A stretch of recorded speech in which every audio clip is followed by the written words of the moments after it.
एक coffee house scuffle से royal power तक उस आदमी से मिले जिसने साउथ एशिया का फ्यूचर फिर से लिखा।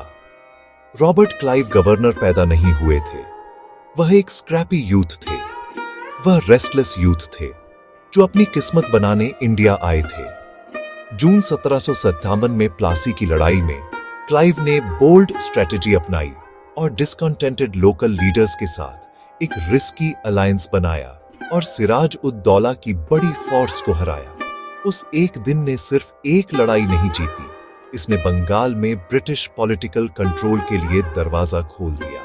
क्लाइव की जीत कुछ मिलिट्री थी, क्लाइव की जीत कुछ पॉलिटिकल थी। उन्होंने की बंगाली नोबल्स का सपोर्ट हासिल किया और एक फ्रेंडली रूलर बिठाने के लिए राइवलरीज का फायदा उठाया।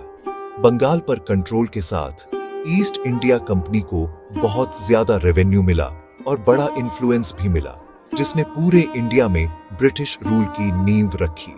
1760 में क्लाइव इंग्लैंड लौट आए, लेकिन उन्हें वापस बुलाया गया और 1765 में वह बंगाल के डिफैक्टो एडमिनिस्ट्रेशन के पहले गवर्नर बने, जब कंपनी ने दीवानी रेवेन्यू कलेक्ट करने का अधिकार हासिल कर लिया। गवर्नर के तौर पर क्लाइव ने फाइनेंस को रीऑर्गेनाइज किया, करप्शन को कम किया और रीजन को स्टेबलाइज करने की कोशिश की।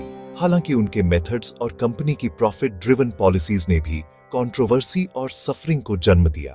हिस्ट्री क्लाइव को एक मिलिट्री स्ट्रेटेजिस्ट के तौर पर याद करती है और एक आदमी जिसके एक्शंस के लाखों लोगों पर गहरे प्रभाव पड़े। चाहे उन्हें मॉडर्न एडमिनिस्ट्रेशन का फाउंडर माना जाए या एक्सप्लॉयटेशन का आर्किटेक्ट, उनका इम्पैक्ट अनडिनायबली है। वो थे रॉबर्ट क्लाइव, प्लासी के मडी बैंक से लेकर बंगाल में गवर्नर की सीट तक। क्या आप अगला क्विक टाइमलाइन कार्ड चाहते हैं? कमेंट्स में बताएं।